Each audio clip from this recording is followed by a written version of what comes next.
Good afternoon, everyone. We are going to give people a minute or two more to log in, and then we'll get started.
Good afternoon, everyone. My name is Daisy Linares, and I will be your organizer today. Just a few housekeeping issues.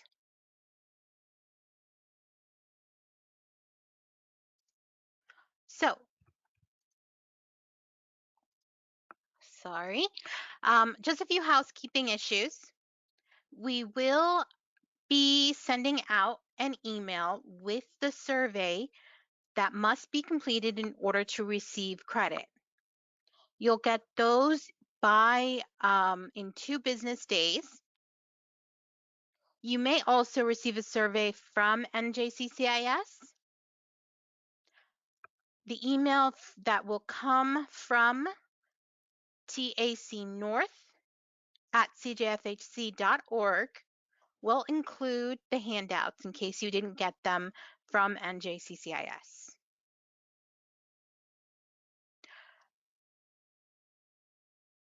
All right, so I see we have a couple more people logging in, so we're gonna give them a minute or two.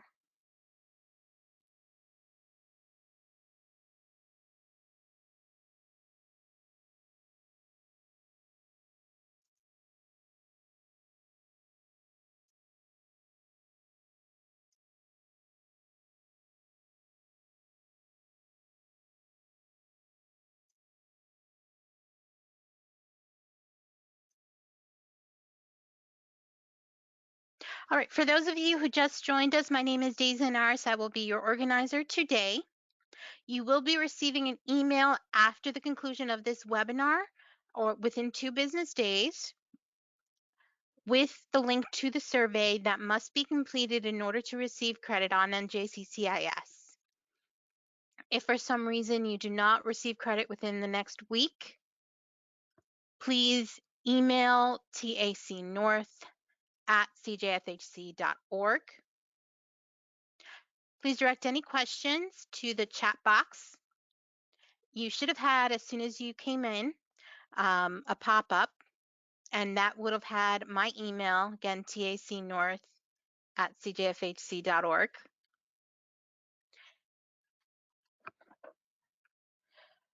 And now I will give you to your presenter, Melissa Rivera-Serna. Greetings and welcome to the Strengthening Fiscal Management for Childcare Programs. My name is Melissa Rivera-Serna, and I am the Program Manager for the Grow NJ Kids program at the Technical Assistance Center Region North. I work for Central Jersey Family Health Consortium, a maternal and child health organization that received the grant for the Quality Rating Improvement System of New Jersey. We currently serve 7 counties in the northern region: Morris, Sussex, Warren, Union, Hunterdon, Bergen, and Passaic. I bring you this training today after completing the Train the Trainer modules 1 to 4, or Strengthening Business Practices. This offered by the National Center on Early Childhood Quality Assurance.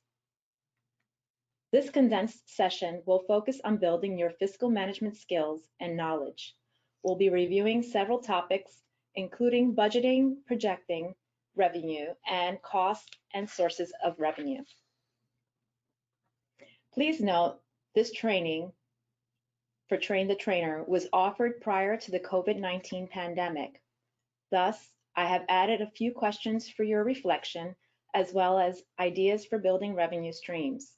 At the end of this webinar, you will be offered additional resources to help you with your fiscal management.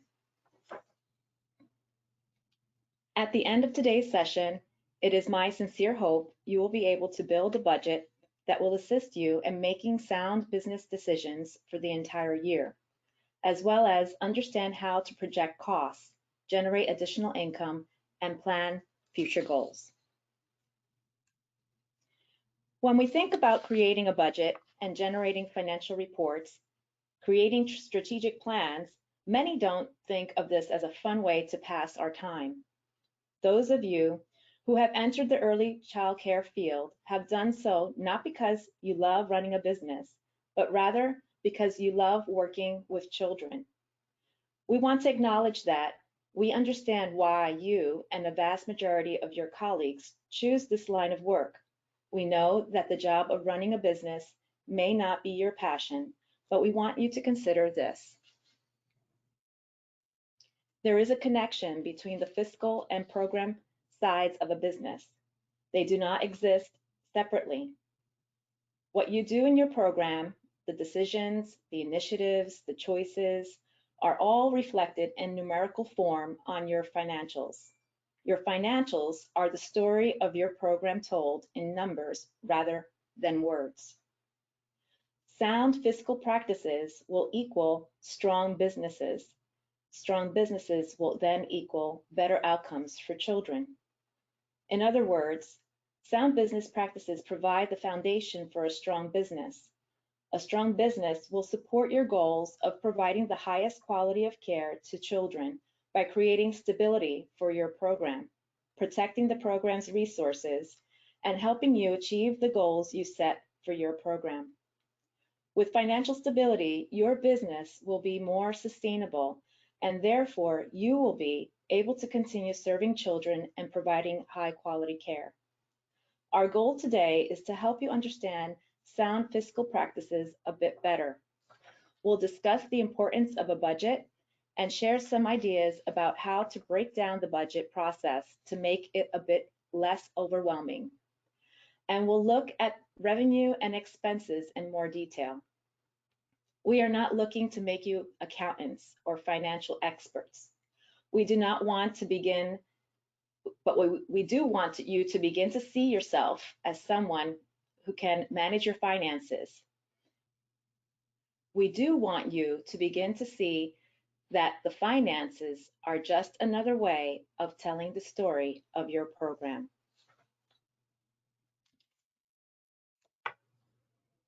A goal without a plan is just a wish. If there is something that you would like to achieve for your program, you need a plan. Setting the intention is important, but those goals, those visions for what could be, may never get off the ground unless you create a plan that will help you map out how you will get from here to there. Plans also support sustainability. Sometimes businesses which offer wonderful services can fail due to lack of planning. Even more specifically, lack of fiscal planning and management. Remember what we discussed a few minutes ago. Sound fiscal practices, strong business practices, all equal to better outcomes for children. Setting goals and developing and executing a plan to reach that goal is a sound fiscal practice that can help to build a strong business. What is budgeting? It is a plan for earning revenue and spending. Does anyone know what is included in a budget? Obviously, income and expenses. Income is money that is earned, and expenses is money that is spent. When developing a budget, one must think about what impacts a budget. Basically, everything. Everything impacts a budget in some way. The time someone spends working on a project, the purchase of supplies, hiring of a new teacher, a family withdrawing from your program, updating a website. enforcement of pickup and drop-off policies, all of these are operational decisions that impact either the income or expenses of your program. In what ways does a budget help administrators run the program? When we think of why budgeting matters, we must acknowledge these bullet points. First, it helps you better understand the fiscal or financial health of the program. The process of creating a budget allows an administrator to identify if the program is able to at least break even. If a budget shows a loss where expenses exceed revenues, then administrators can make decisions that can either increase revenue earned or reduce expenses if possible. Second, necessary to make informed decisions. For example, budgets can help administrators identify the months when there may be a decrease in revenue. Awareness of this reduction in cash coming into the business can help them make decisions to manage expenses during those months or set aside cash from other months to cover possible shortfalls. Third, helps you to manage spending. For example, budgeting helps administrators identify when they may be spending too much or too little and make adjustments. Fourth, allows you to plan for future goals and needs. For example, budgets can help administrators identify opportunities for savings in current expenses, and they could redirect those savings towards program improvements. Lastly, provides confidence to outside funders or lenders. For example, if a program wanted to take out a loan from a bank or establish a line of credit, it may be necessary to show lenders or funders how you are managing the finances of your business. Showing how a program uses a budget helps to build confidence that the administrators are active in managing the business's financial health. Remember, budgets are a plan for the future. It is an informed estimate of expected revenue and expense. They are plans that should be created before a fiscal year begins and then reviewed throughout the year to compare what was budgeted to what is actually happening. That is referred to as budget versus actual comparison. By reviewing the budget versus actuals, you will be able to see when changes to your original plan or your budget are happening and decide if action is needed to be taken to avoid potential problems. There are several ways that you can approach the creation of a budget, and it can be a daunting task if you've never created one before.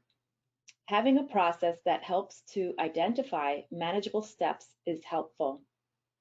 The goal is for you to think about budgeting as a process of logical steps. Some of these steps can be repeated before arriving at a finished budget. Amongst the many resources that you will be provided today at the end of this session, there is a handout entitled Building a Budget, Process and Considerations. Please start with this as you develop your budget. Projecting revenue. Depending on where your revenue comes from, you know that planning for how much you will earn can be a little tricky. Planning your income is as much an art as it is a science. The science represents the things that can be calculated, such as annual insurance, rent, mortgage, etc. The art represents the things that will fluctuate from year to year and require you to make a decision that is informed by information about what has happened in the past and what you expect will happen in the future. Under these unprecedented times, you will have to think outside of the box. You must be creative regarding your revenue streams. Our point is, you should always expect that things can change during the course of a year, and you want to do your very best to plan for those possibilities. Enrollment. What percentage of capacity do you budget for enrollment? One recommendation is that a center budget no higher than 85% enrollment. There is the iron triangle, which is a simple formula for financial policy for early child care education programs. I have added that to our additional resources at the end of this webinar. Enrollment also provides a benchmark which may not work for all programs. Look at average enrollment capacity from prior years to inform your plan for upcoming years. You can still strive for a higher enrollment, but setting the budget at a level that is realistic and reflects past performance helps to protect your business from overspending based on unachievable revenue goals. Tuition discounts. Do you currently offer discounts to your families? If so, what discounts do you offer? Do you know the value of those discounts? Discounts can be a good way for enrollment, but it's important to estimate their value and then plan for the decrease in income. Subsidy. Subsidy. For those of you who accept subsidy, budgeting and projecting subsidy revenue can also be challenging. How many of you know about the eligibility changes to the Ccdf regulations? The Ccdf is a federal and state partnership program. Over $5 billion in federal funding was authorized under the Child Care and Development Block Grant Act, also known as CCDBG, and administered by states, territories, and tribes with funding and support for the Administration for Children and Families Office of Child Care. States use CCDF to provide financial assistance to low-income families to access childcare so they can work or attend a job training or educational program. In the year 2016, the CDF regulations final rule changed redetermination periods for families. It establishes 12 months eligibility redetermination periods for CCDF families, regardless of changes in income, so long as income does not exceed the federal threshold of 85% of the state median income, or temporary changes in participation in work, training, or education activities. States may not terminate CCDF assistance during the 12-month period if a family has an increase in income that exceeds the state's income eligibility threshold, but not the federal threshold of 85% SMI. States may not terminate assistance prior to the end of the 12-month period if a family experiences a temporary job loss or temporary change in participation in a training or education activity. In addition to the temporary job loss, other examples of temporary changes include, but are not limited to, absence from employment due to extended medical leave or changes in seasonal work schedule, or if a parent enrolled in a training or educational program is temporarily not attending class between semesters. This change is good for both families and programs because it creates more stability in subsidy funding. This change will help programs better predict subsidy revenue. The food program, also known as Child and Adult Care Food Program, CACFP.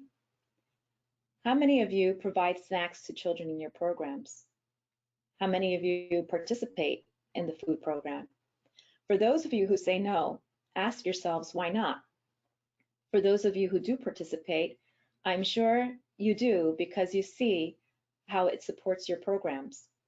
We encourage you to participate in this program if you are already providing snacks. It's money left on the table if you don't. When projecting this revenue, we again would encourage you to be conservative in your estimates.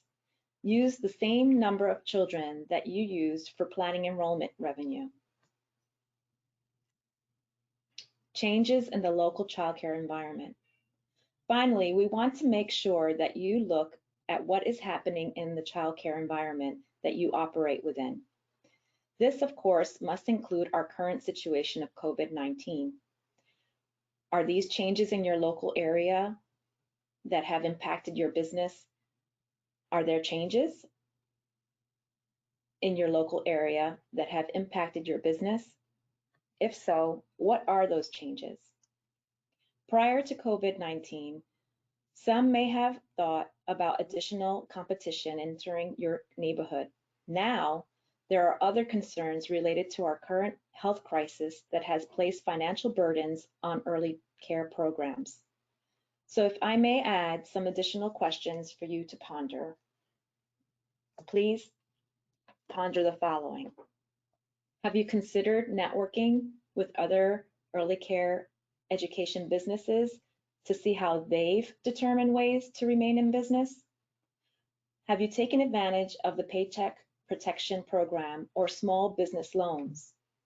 Have you inquired with SCORE, your local small business administration, for ideas and advice? Please note, there are some additional resources recommended for you at the end of this webinar pertaining to this.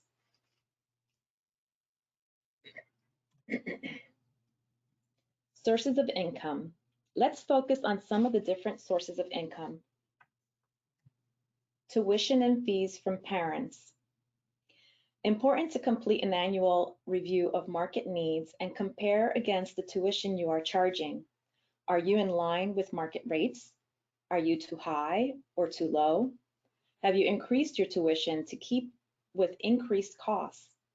Maintaining enrollment as close to capacity as possible is critical to generating income. Are you maximizing your enrollment for full-time equivalent, known as FTE? Do you have any spaces, full-time or part-time, that are empty and not generating revenue? Possible ways for you to increase tuition and fees might be to charge a higher daily rate for part-time children, increase the number of part-time children that you serve, maybe even offer night or weekend childcare services if that doesn't already exist. Now is the time to be creative with your hours and your scheduling based on the needs of families. Registration fees for processing administrative parts of enrolling a family may also be considered. Do you charge these? If not, why? How about early drop-off or late pickup fees? What is your current policy? If you do not charge, ask yourself, why not? If you do charge, are your rates appropriate? How about holding fees? Do you charge a fee to hold a space for the future? If you hold a space and then the family cancels, you may not be able to fill that space quickly, therefore losing revenue you had been expecting. How about a change in the mixed children? Do you serve infant and toddler, school-age children? Each has a different tuition and cost of care due to different teacher-child ratios. Infants require a lower teacher-child ratio, therefore infant programs are more expensive to run. School-age children have a higher teacher-to-child ratio and have lower expenses, but may also have lower tuition income. Does the revenue exceed the expenses? Be sure to consider the impact on both revenue and expense before making a decision. But know that now is the time to be creative with your revenue streams. Consider providing perhaps a subscription fee for virtual learning, even if offered part-time to families who are not ready for full-time in-person care. Some examples might be a subscription fee for virtual learning, such as a music and movement class, a circle time, a time for book readings. Expand your services for school agers to help them and support them in their virtual learning. These are just some considerations. Facility rental. Is there an opportunity to allow a community group to rent your facility during off hours? Subsidy. Do you participate in a child care subsidy program? Do you participate in a quality rating improvement system here in New Jersey known as Grow NJ Kids that would entitle you, when rated a 3, 4, or 5 star, to receive a higher subsidy reimbursement rate? Have you contemplated participating in pre-K expansion? Child and adult food program. Are you getting reimbursed for a portion of the food that you are serving to the children in your program? If not, why? How about donations? These would be goods or services. These could cover costs that you already have, so they are freeing up money that you wouldn't have to spend on these kinds of things. Or it could be for new expenses that you would like to do. This improves your services without incurring additional expense. Seeking out donations to pay for goods or services such as toys, books, equipment, furniture, technology, even creating a website. How about grants? While not everyone will be eligible for grants, it can be a worthwhile thing to look into what is available and the eligibility requirements. Grants are different from loans. Loans need to be paid back to the lender. It is not expected for grants to be paid back. Ask your local CCR&R for grants opportunities in your area. At present, there are a number of health and safety grants due to the COVID pandemic. Be sure to do your research. Lastly, pre-K funding from state and federal sources. At this time of the recording this webinar, I understand that Governor Murphy signed a bill for $32.4 billion spending plan from October 2020 to June 2021. Be sure to ask your local CCR&R about available opportunities to participate as state or federally funded pre-K programs come about. Projecting costs. Now that you've thought about how your money will come in, you'll also want to plan for what you'll spend in the coming year. This is important for creating the budget as well as managing costs throughout the year. Again, with COVID-19, there may be additional costs you must consider prior to creating your budget plan. Here are some things to consider when projecting costs. Review spending in past years. As we discussed when we talked about the budget process, if possible, it will be very helpful to look at what has happened in the past year. You'll be able to see what has remained constant and what may have been very different from year to year. Looking back at one year is good, but it's even better to look back at multiple years of expenses. This will help you understand if there is a consistency from year to year or if you have major fluctuations.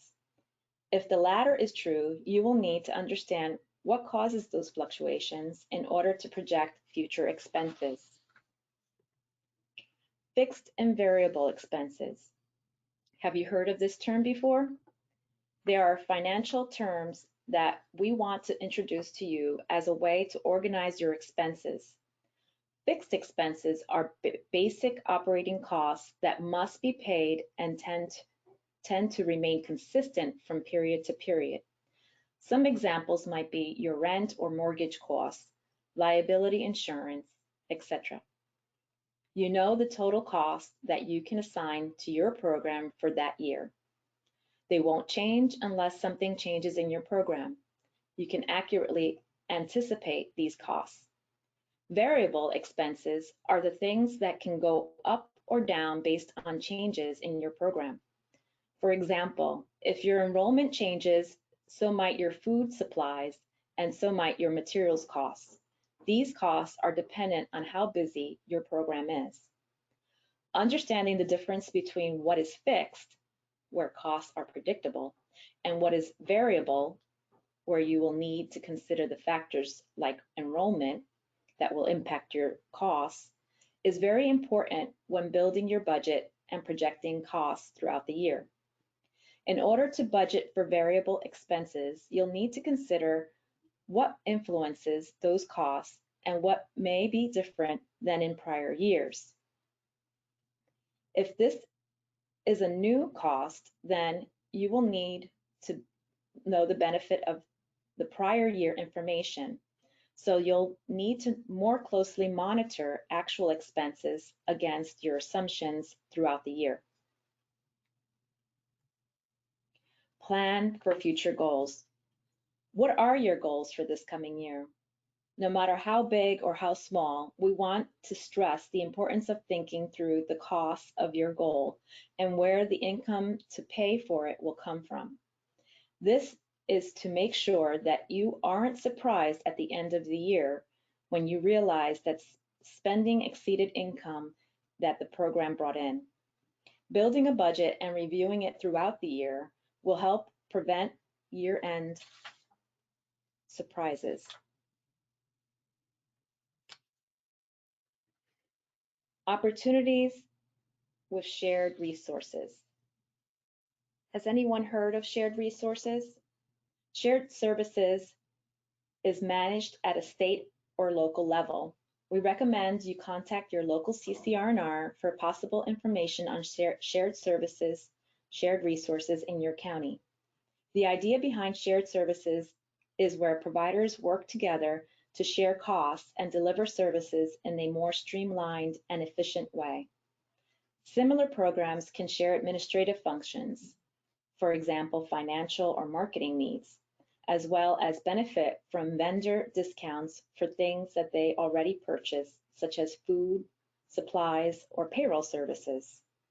The money that your program saves by using shared services can then be redirected back into your program to improve the quality of care for your children, to pay for the goals that you have for your program, like participating in or increasing your quality rating level. The ultimate goal of shared services is to reduce the administrative burden on providers and to free up time and money to be redirected into providing high quality care for children. This is a very compelling idea and one that warrants the time to learn more. Lastly, using the provider cost of quality calculator, also known as the PCQC tool for planning. How many people have heard of this PCQC? The provider cost of quality calculator is a tool that was originally developed for state policymakers to help them calculate the cost of quality care in their state. It can also be used by providers to think through how strategic decisions can impact a program's bottom line. For example, if a provider was considering implementing a quality rating improvement system or moving to a new level, the PCQC can help them see the revenue of expenses associated with making that change and how their bottom line would be affected. Be aware, this is not intended to be a budgeting tool. This allows you to run scenarios that will help you think through the financial impact before making a decision. If you are interested in learning more, you should reach out to your local CCR&R to get assistance. You can also email questions about the PCQC to the address at the bottom of this slide for the PCQC homepage. Using data to inform your decision making.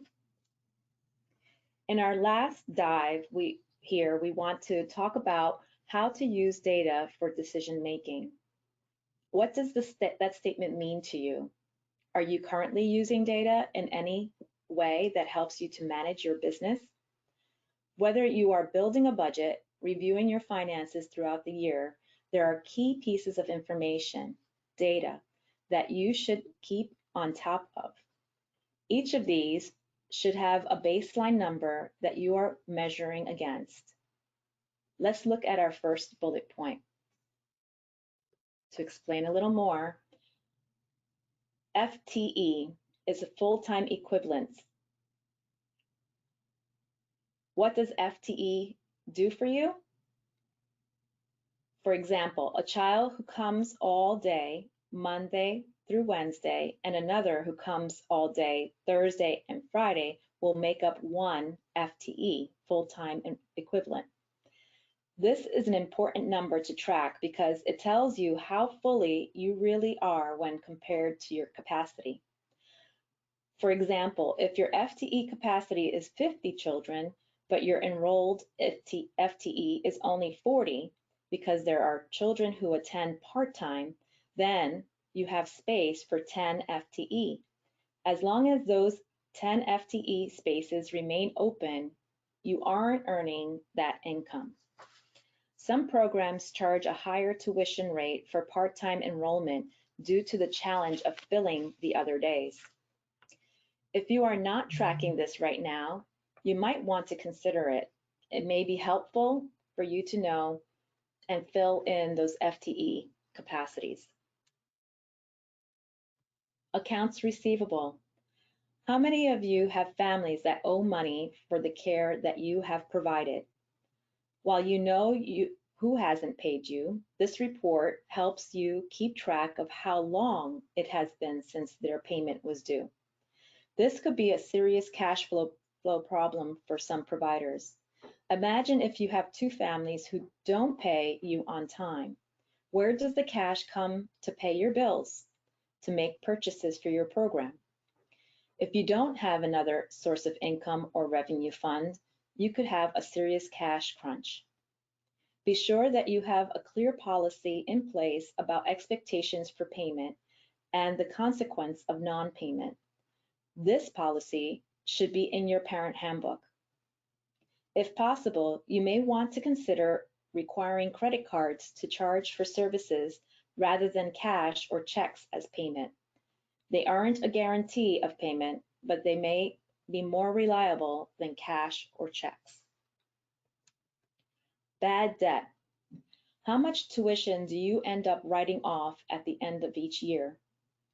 Writing off bad debt is the final step after you've tried everything else to collect the payment from a parent.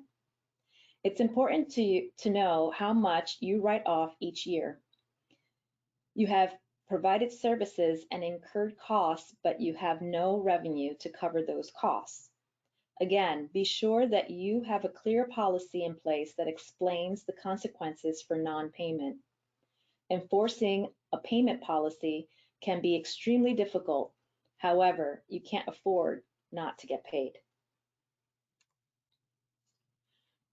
Lastly, turnover of enrolled children. The cost associated with enrolling a new child is very high. What costs do you incur when you have an open space that you need to fill?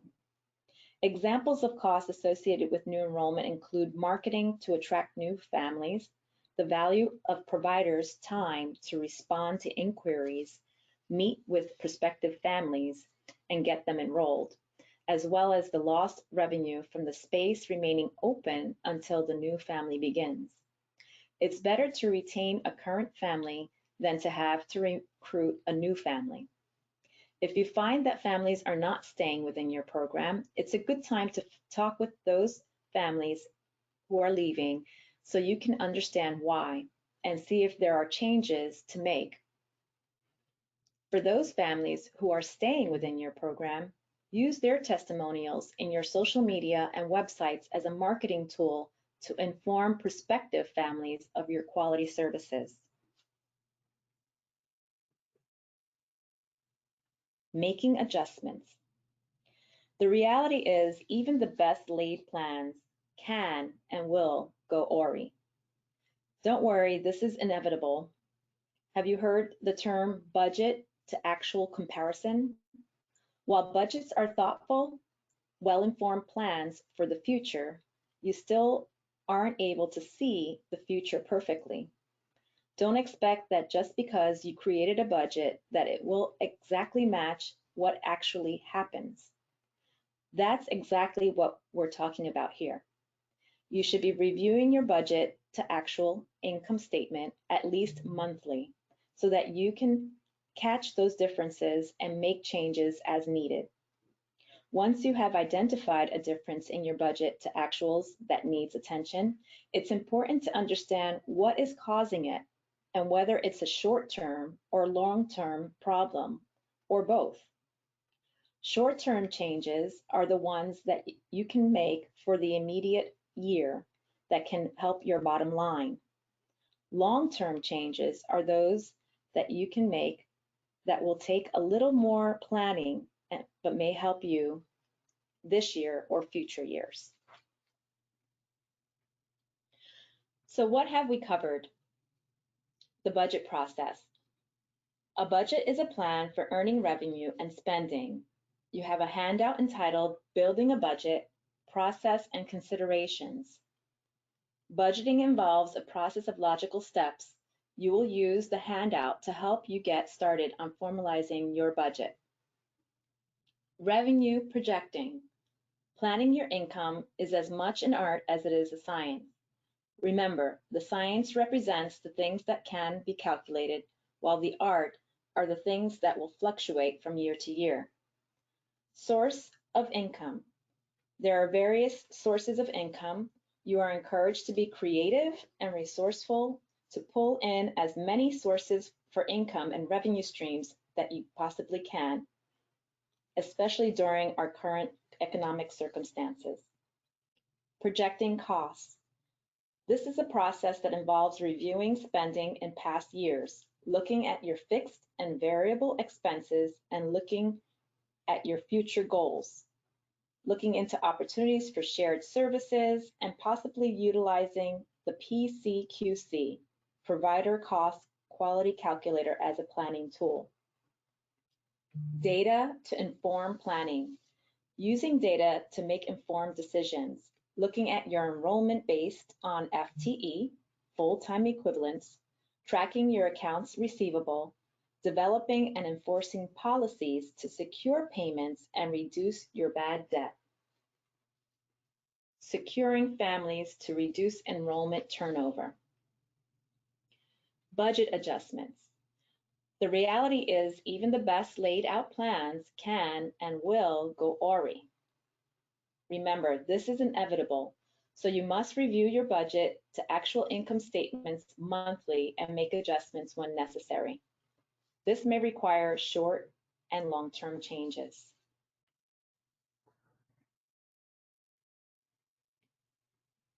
As we come to the end of our time together, just want to remind you, and encourage you all to reflect on this session and to identify 3 specific actions. There's an activity sheet handout that will be provided to you that you can take and look at and promise to make note of 3 goals that you will implement returning to your program.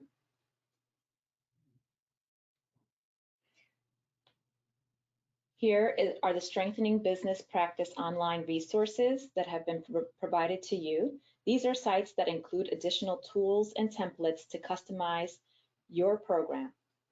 These resources will help to build your knowledge and serve as a resource when you have questions. While many of these resources are free, some do charge a fee for the services that they provide. Lastly, I've included additional resources. These are to help you during this time of the pandemic. It is my hope that this information has been helpful, and I thank you for taking the time to be part of this webinar. Thank you and have a great day.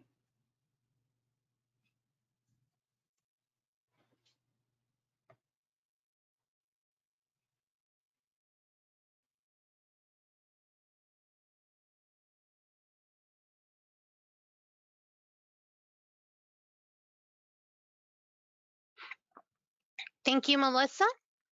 So the questions that we received were actual general questions about the handouts. There seems to have been an issue with all the handouts. You will be receiving all the handouts in email.